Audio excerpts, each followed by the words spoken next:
नमस्कार, आप देख रहे हैं डीडी न्यूज। आपके साथ मैं हूं गौरव श्रीवास्तव और मेरे साथ मेरे सहयोगी शरद हैं, जो कि सांकेतिक भाषा के जरिए आपको खबरों से रूबरू करवाएंगे। तो खबरों की शुरुआत करें उससे पहले एक नजर इस वक्त की हेडलाइंस पर। कोलकाता कांड के विरोध में टीएमसी के राज्यसभा सांसद जवाहर सरकार ने पद से दिया इस्तीफा। राजनीति से भी लिया संन्यास। पत्र लिख ममता बनर्जी की कार्यशैली पर उठाए सवाल। कहा, आरजी कर अस्पताल दरिंदगी मामले में मुख्यमंत्री ने नहीं उठाया कोई ठोस कदम।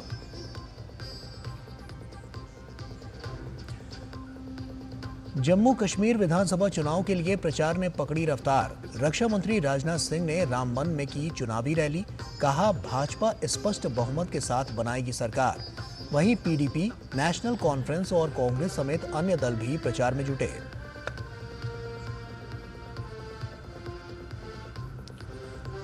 उत्तर प्रदेश के मुख्यमंत्री योगी आदित्यनाथ ने लखनऊ बिल्डिंग हादसे के घायलों से अस्पताल में की मुलाकात। घटना में अब तक 8 लोगों की मौत। मलबे में फंसे लोगों को निकालने के लिए रेस्क्यू ऑपरेशन जारी। पुलिस ने बिल्डिंग मालिक के ऊपर दर्ज की एफआईआर।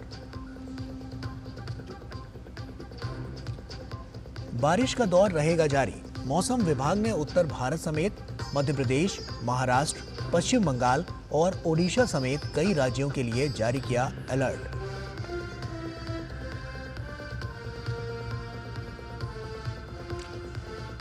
और बेलारूस की आर्यन सबालेंका बनी यूएस ओपन महिला एकल वर्ग की चैंपियन। फाइनल में जेसिका पेगुला को दी मात। सबालेंका के करियर का तीसरा ग्रैंड स्लैम खिताब।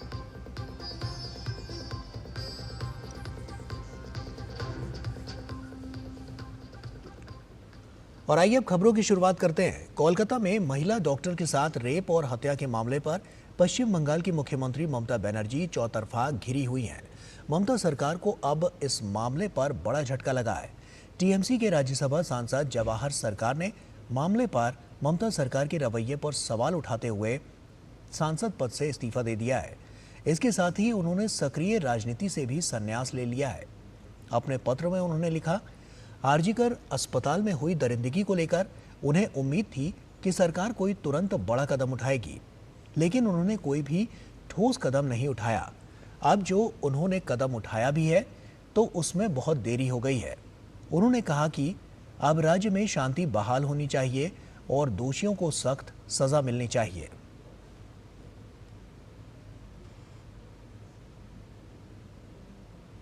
और वहीं इस मामले में जवाहर सरकार ने सोशल मीडिया प्लेटफॉर्म एक्स पर लिखा कि आरजी कर अस्पताल में दर्दनाक बलात्कार और हत्या की घटना के बाद पश्चिम बंगाल सरकार द्वारा इस मामले को गलत तरीके से संभालने के कारण मैं सांसद के पद से इस्तीफा दे रहा हूं। राजनीति छोड़कर मैं न्याय के लिए लोगों के संघर्ष में उनके साथ रहना चाहता हूं। मूल्यों के प्रति मेरी प्रतिबद्धता अपरिवर्तित है।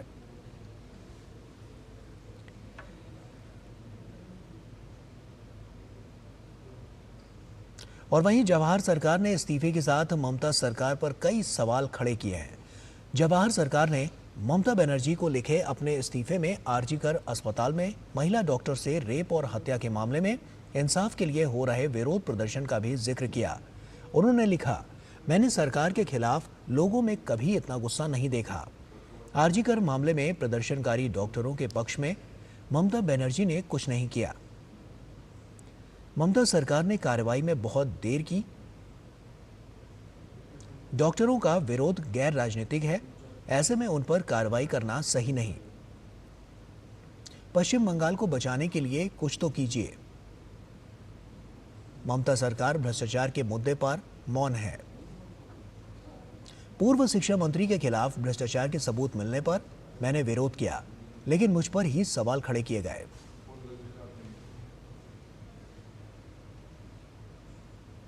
और टीएमसी से राज्यसभा सांसद जवाहर सरकार के इस्तीफे के बाद ममता बनर्जी सरकार पर भाजपा हमलावर है।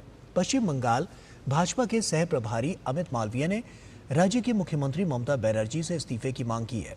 उन्होंने लिखा कि तृणमूल कांग्रेस के राज्यसभा सांसद जवाहर सरकार ने पार्टी में भ्रष्टाचार और आरजी कर रेप हत्या के मामले में लापरवाही का आरोप लगाते हुए इस्तीफा दे दिया। उन्होंने ममता बनर्जी पर आरजी कर रेप और हत्या मामले में कोलकाता पुलिस कमिश्नर के साथ मिलकर सबूत मिटाने का आरोप लगाते हुए उनका इस्तीफा मांगा। उन्होंने लिखा कि सीएम ममता बनर्जी और कोलकाता पुलिस आयुक्त के इस्तीफे के बिना स्वतंत्र जांच संभव नहीं है। अमित मालवीय ने ममता बनर्जी और कोलकाता पुलिस आयुक्त के पॉलीग्राफ टेस्ट की मांग करते हुए चेतावनी दी कि न्याय के लिए आंदोलन जारी रहेगा। और आइए आगे बढ़ते हैं और अब बात आगामी विधानसभा चुनाव से जुड़ी हुई।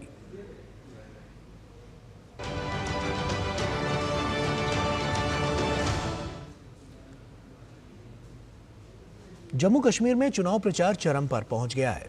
भाजपा के वरिष्ठ नेता राजनाथ सिंह ने जम्मू के रामबन में एक चुनावी सभा को संबोधित किया।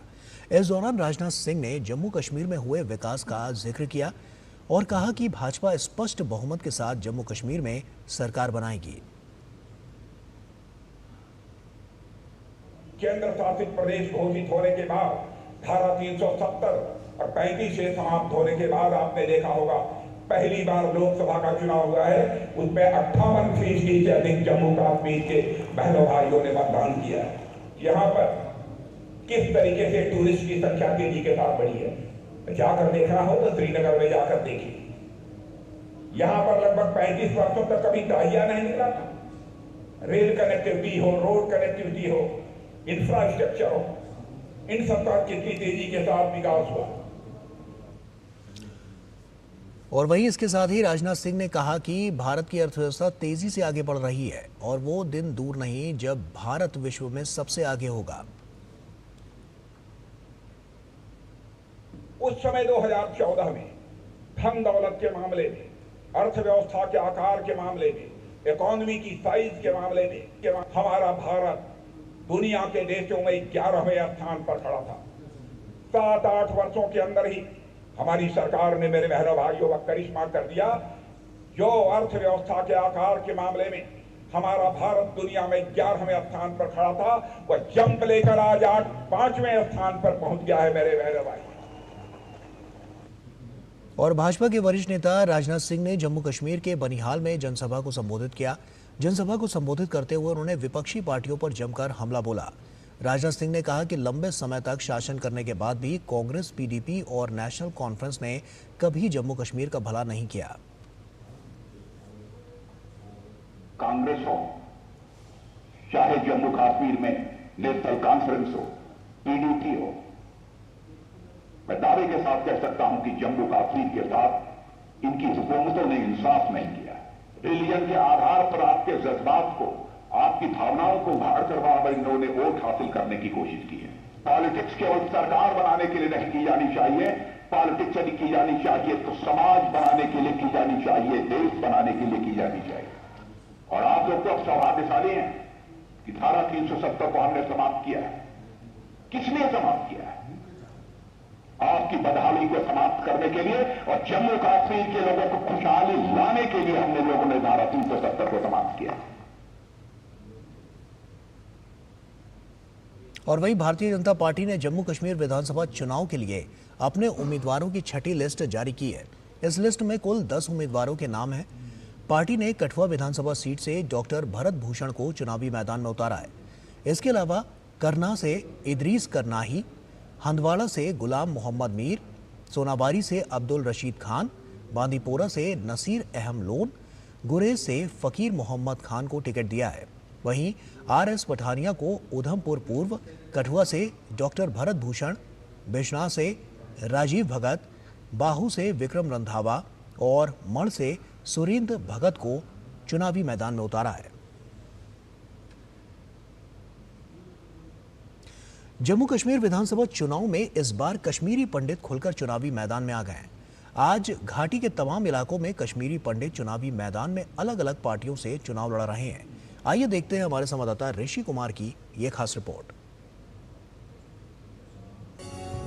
अनुच्छेद 370 की समाप्ति के बाद बदले माहौल में कश्मीर घाटी में खंडहरों के रूप में तब्दील ये इन घरों के लिए अपने मालिकों के वापस आने की उम्मीद बढ़ गई है।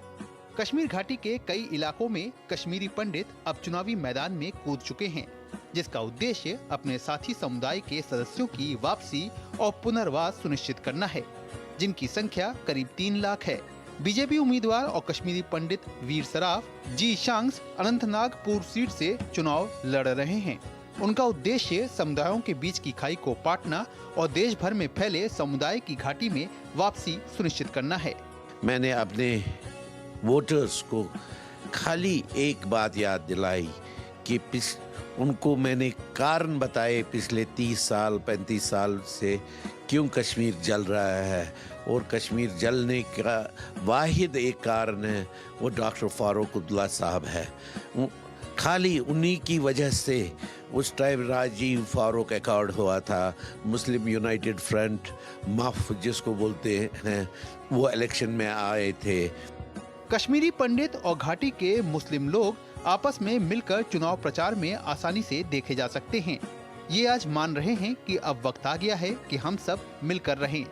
ये माहौल बन चुका है 14 से उस कश्मीरियत को, हिंदू मुस्लिम सियाहत को जो नारा नेशनल कॉन्फ्रेंस पीडीपी और एक कांग्रेस, जिस कांग्रेस ने इस कश्मीर को तबाह किया है कार के साथ, और कश्मीरी पंडित को जुल्म दिया, यहाँ के इस नौजवान को कब्रिस्तान दे दिया, ये लोग जिम्मेवार है।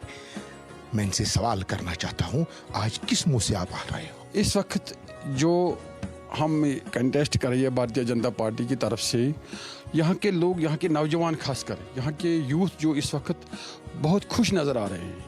पिछले कई सालों से ये लोग, ये नौजवान लोग जो अपने आंसू खुद पी रहे थे, और आजकल वो जैसे वो मच्छर नहीं बाहर निकलते हैं, वैसे आजकल भारतीय जनता पार्टी के साथ ये नौजवान लोग, ये हम यूथ जो है हमारे साथ दिन ब दिन जुड़ रहे ज़्यादा। 3 चरणों में होने वाले जम्मू कश्मीर विधानसभा चुनाव में इनमें से लाखों वोटर्स ऐसे भी हैं जो कश्मीर से बाहर रहते हैं। कश्मीरी प्रवासी भी वोट डाल सकें, इसके लिए चुनाव आयोग जम्मू, उधमपुर और दिल्ली में 24 स्पेशल पोलिंग बूथ भी बनाएगा। अनुच्छेद 370 समाप्त होने के बाद कश्मीर में जो हालात बने, उसके बाद अब कश्मीरी पंडितों की जो उम्मीदें हैं अब सियासी दलों से भी बड़ी हैं, और इसी वजह से तमाम उम्मीदवार भी कश्मीरी पंडितों के रूप में देखे जा रहे हैं। कैमरामैन अनिकेत के साथ ऋषि कुमार, डीडी न्यूज़, अनंतनाग।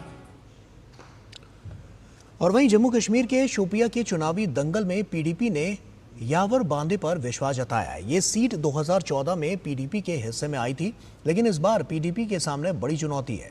यावर बांदे स्थानीय मुद्दों और विकास की बात तो करते हैं, लेकिन अनुच्छेद 370 पर कुछ भी कहने से बचते हैं। शोपिया सीट पर पीडीपी की रणनीति पर उनसे बात की हमारी संवाददाता रमा त्यागी ने। शोपियां असेंबली सीट के लिए सभी दल जोर शोर से अपना प्रचार कर रहे हैं। पीडीपी की कैंपेनिंग रैली में इस वक्त हम मौजूद हैं। यावर बांदे हमारे साथ हैं जो पीडीपी के कैंडिडेट हैं। आप बताइए कि इन बातों को लेकर लोगों के बीच में जा रहे हैं, क्या मुद्दे हैं? हमें ज़्यादा कुछ बोलना नहीं पड़ता है, बिकॉज जो हमारे मरहूम कायद पार्टी के मुफ्ती मोहम्मद सईद साहब हैं, उन्होंने अपने टेन्योर में शोपियन को बड़े करीबी से पहचाना, परखाया और यहाँ बहुत डेवलपमेंट की। नेशनल कॉन्फ्रेंस तो अलग चुनाव लड़ रही है, पीडीपी अलग, मतभेद साफ नजर आ रहे हैं। जहाँ तक असेंबली सेगमेंट का सवाल है, हर जगह हमारे कैंडिडेट्स हैं। नेशनल कॉन्फ्रेंस उनकी अलायंस है कांग्रेस के साथ, बट हम तो लोगों में खुद हमने डिसाइड किया है कि हम अपने दम पे इलेक्शंस लड़ेंगे। समय बदला है, समय के साथ ज़रूरतें बदलती हैं। यहाँ पर क्या क्या मुद्दे हैं जो लोगों की जो मांगे हैं उनको आप किस तरह से कंसीडर कर रहे हैं, उनसे क्या प्रॉमिसेस कर रहे हैं? क्या लगता है कि क्या यहाँ पर ज़रूरतें हैं? देखिए, यहाँ पर सबसे मेजर क्राइसिस है, एक वाटर क्राइसिस है, because this is a horticulture produce area. यहाँ पर एक फेमस शाह कोल बोलते हैं हम, Kol means a little stream, तो उसके लिए ये एक ऐसा प्रोजेक्ट है। Already it has been done, but there are certain थोड़ा सा उसमें प्रॉब्लम्स है, वो एक तो उस पर काम करना है। दूसरा ये जो है हेल्थ सेक्टर में यहाँ मुफ्ती साहब के टाइम ही ये प्राइमरी हेल्थ सेंटर्स क्रिएट किए गए थे। अनफॉर्चुनेटली यहाँ पर स्टाफ जो होना चाहिए वो फुल फ्लैश स्टाफ है नहीं, उस वजह से इन चीज़ों पे भी हमें काम करना है, specially health care sector and all that. PDP यहाँ पर ज़्यादातर जीतती आई है, क्या वजह है कि जो बेसिक मुद्दे हैं अभी तक कायम है? रोड्स को लेकर, हेल्थ को लेकर आप बता रहे हैं, या और भी जो अनएम्प्लॉयमेंट? देखिए, ये जो इलेक्शंस हो रही है 10 साल के बाद हो रहे हैं, यू हैव टू अंडरस्टैंड पिछले 10 साल में कितने काम हुए। बीजेपी का कहना है कि 370 के लिए दरवाजे बंद हो गए हैं। जो कई नई इंडिपेंडेंट्स हैं उनका भी ये बोलना है कि ये आई वॉश है, सेंटिमेंटल इशू है। आपको क्या लगता है? ये बड़े फैसले हैं। आई थिंक हमारी पार्टी का एक स्टैंड है इसमें। पार्टी प्रेसिडेंट ने ऑलरेडी एक लाइन टो की है So I stand by what she said. तो इस पे मैं बात नहीं करूँगा। और अब बात लखनऊ बिल्डिंग हादसे की। उत्तर प्रदेश के मुख्यमंत्री योगी आदित्यनाथ ने राजधानी लखनऊ स्थित लोक बंधु अस्पताल पहुंचकर घायलों का हालचाल जाना। मुख्यमंत्री ने घायलों के समुचित उपचार के निर्देश दिए। इस हादसे में मृतकों की संख्या बढ़कर 8 हो गई है। मलबे में अभी भी कई लोगों के दबे होने की आशंका है। एनडीआरएफ, एसडीआरएफ और जिला प्रशासन की टीमें अभी भी रेस्क्यू ऑपरेशन में जुटी हुई हैं। वहीं इस मामले में लखनऊ पुलिस ने बिल्डिंग स्वामी राकेश सिंघल पर एफआईआर दर्ज कर दी है। एफआईआर में राकेश सिंघल पर बिल्डिंग निर्माण में घटिया सामग्री का उपयोग करने का आरोप लगाया गया है, जिसके कारण बिल्डिंग ध्वस्त हो गई।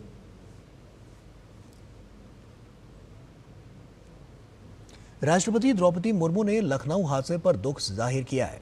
राष्ट्रपति ने अपने एक्स अकाउंट पर लिखा कि लखनऊ में बिल्डिंग गिरने की दुर्घटना में अनेक लोगों की मृत्यु से मुझे गहरा दुख पहुंचा है। मैं शोक संतप्त परिवारों के प्रति गहन संवेदना व्यक्त करती हूं और घायल हुए लोगों के शीघ्र स्वस्थ होने की भी प्रार्थना करती हूं।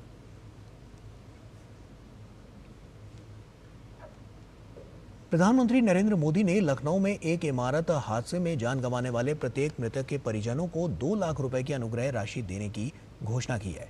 पीएमओ ने अपने सोशल मीडिया एक्स पर लिखा कि उत्तर प्रदेश के लखनऊ में एक इमारत दुर्घटना के कारण लोगों की मृत्यु दुखद है। उन लोगों के लिए प्रार्थनाएं जिन्होंने अपने प्रियजनों को खो दिया।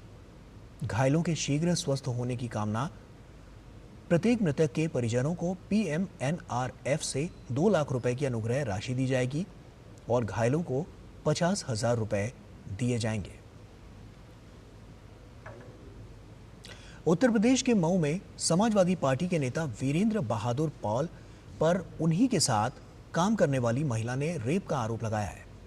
इस मामले में एफआईआर दर्ज कर आरोपी सपा नेता को गिरफ्तार कर लिया गया है। महिला का आरोप है कि समाजवादी पार्टी के नेता ने अपने पार्टी में पद और राजनीतिक प्रभाव का नाजायज फायदा उठाते हुए उसे मानसिक और शारीरिक रूप से प्रताड़ित किया। फिलहाल पुलिस मामले की जांच में जुटी है। थाना कोतवाली जनपद मऊ में एक पीड़िता द्वारा एक व्यक्ति जिनका नाम वीरेंद्र बहादुर पाल है, जो चकमेहदी सराय लखनसी के रहने वाले हैं तथा पेशे से अधिवक्ता हैं, उनके विरुद्ध अवैध संबंध बनाने, मारपीट करने इत्यादि संबंधित एक तहरीर दी गई थी, जिस पर थाना कोतवाली पर मुकदमा अपराध संख्या 291/24 दिनांक 7/9/24 को दर्ज कर लिया गया।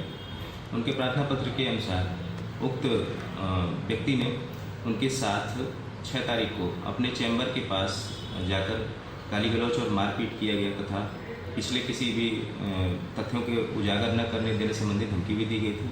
लिहाजा पीड़िता द्वारा जब थाने पर आकर इसके संबंध में तहरीर दी गई तो प्रथम सूचना रिपोर्ट दर्ज करके अग्रिम विधिक कार्रवाई की जा रही है। उत्तर प्रदेश के मुख्यमंत्री योगी आदित्यनाथ ने यूपी के अंबेडकर नगर से 1231 करोड़ रुपए की विकास परियोजनाओं का उद्घाटन किया। इस मौके पर उन्होंने कांग्रेस और समाजवादी पार्टी पर जमकर हमला बोला। कार्यक्रम को संबोधित करते हुए योगी आदित्यनाथ ने कहा कि साल 2017 से पहले सपा की सरकार के दौरान गुंडों की समानांतर सरकार हुआ करती थी। ये लोग जाति के नाम पर आपको भिड़ाने का काम करेंगे, आपस में लड़ाने का काम करेंगे। ये लोग अराजकता पैदा करवाने के लिए, आपके पर्व और त्योहारों में विघ्न और बाधा डलवाने के लिए, बेटी की सुरक्षा को सेंध लगाने के लिए, व्यापारी की सुरक्षा में सेंध लगाने के लिए, अन्नदाता किसानों को शोषण करने के लिए ये लोग इसी प्रकार से फिर से जाति के नाम पर लड़ाने का काम करेंगे। और वहीं योगी आदित्यनाथ ने कहा कि जब किसी डकैत और माफिया के खिलाफ प्रशासन कार्रवाई करता है तो सपा के नेता इसका विरोध करते हैं। बेटी की सुरक्षा हो, इससे उनका दूर दूर का कोई रिश्ता नहीं। उनको व्यापारी का सम्मान हो, इससे भी कोई दूर दूर तक रिश्ता नहीं। और तो आप देखते होंगे जब उनके किसी एक माफिया शागिर्द को, किसी डकैत को जो पुलिस मुठभेड़ में मारा जाता है, जब मारा जाता है तो इनकी दुखती हुई नस पर जैसे पुलिस ने उंगली रख दी हो, तब ये चिल्लाने लगते हैं। थोड़ा पूछिए इन लोगों से क्या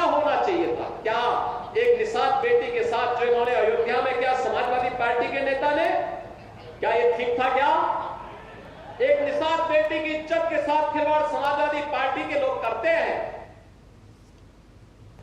और वहीं आज अंतर्राष्ट्रीय साक्षरता दिवस मनाया जा रहा है। दुनिया भर में शिक्षा को बढ़ावा देने के लिए 8 सितंबर 1967 से इस खास दिन को मनाया जाता है। इस वर्ष की थीम बहुभाषी शिक्षा को बढ़ावा देना, आपसी समझ और शांति के लिए साक्षरता विषय को रखा गया है। भारत सरकार ने भी देश में साक्षरता दर को बढ़ाने की दिशा में अनेक प्रयास किए हैं। इस अवसर पर उपराष्ट्रपति जगदीप धनखड़ आज नई दिल्ली के विज्ञान भवन में कार्यक्रम में शामिल हुए। अपने संबोधन के दौरान उन्होंने कहा कि न्यू एजुकेशन पॉलिसी से मातृभाषा को बढ़ावा मिला है। उन्होंने कहा कि हमें एक व्यक्ति को साक्षर बनाने का संकल्प लेना चाहिए। हमें आज दृढ़ संकल्प करना चाहिए कि हम एक को जरूर लिटरेट करेंगे और 6 महीने में करेंगे ताकि साल में 2 कर पाए। थीम तो बहुत ही बढ़िया है, मल्टीलिंगुअलिज्म। दुनिया में भारत के मुकाबले कोई देश नहीं है। We are a unique nation when it comes to richness of language.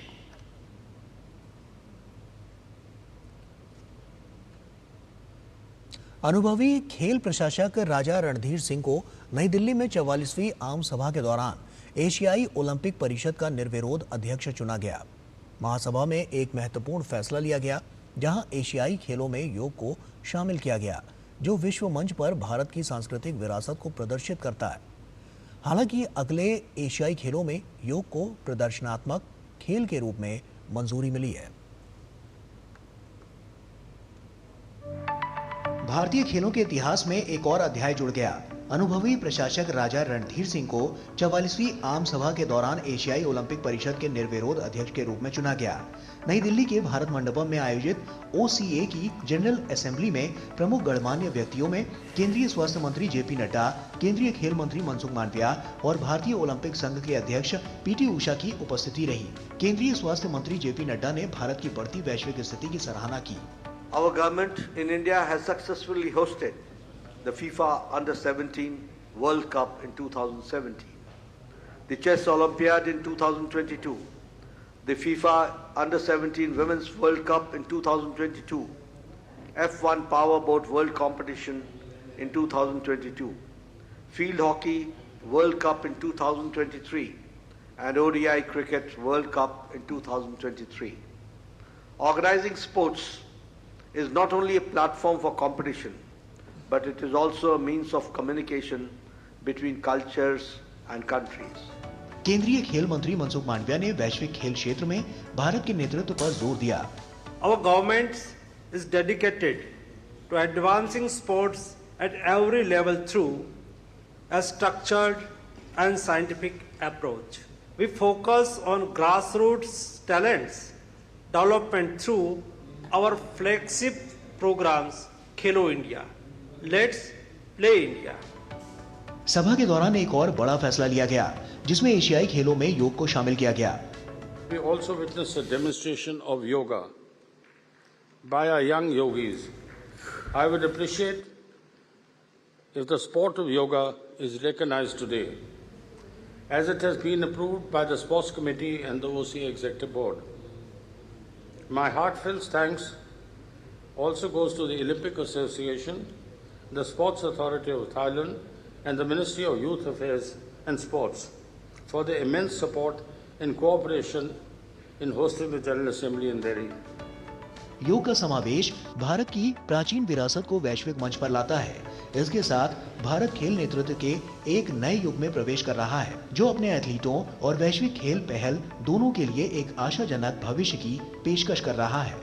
राजा रणधीर सिंह को यहाँ पर निर्विरोध अध्यक्ष चुना गया काउंसिल द्वारा, और साथ ही साथ योगासना को एशियन गेम्स में शामिल करके एक बड़ा मैसेज विश्व स्तर पर पहुंचाया गया कि योगासना का रुतबा किस तरह से देश और विदेश में बढ़ रहा है। साथ ही साथ काउंसिल ने यह भी निर्णय लिया कि वो मिल करके काम करेंगे और खेल के उत्थान के लिए और खेल को बढ़ावा देने के लिए हर मुमकिन प्रयास करेंगे। कैमरामैन सौरभ शुक्ला के साथ में Mukesh Shukla, DD news, Delhi.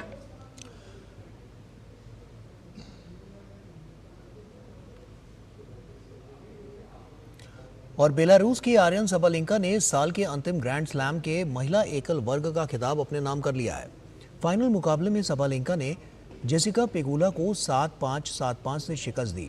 Sabalenka का ये तीसरा ग्रैंड स्लैम खिताब है।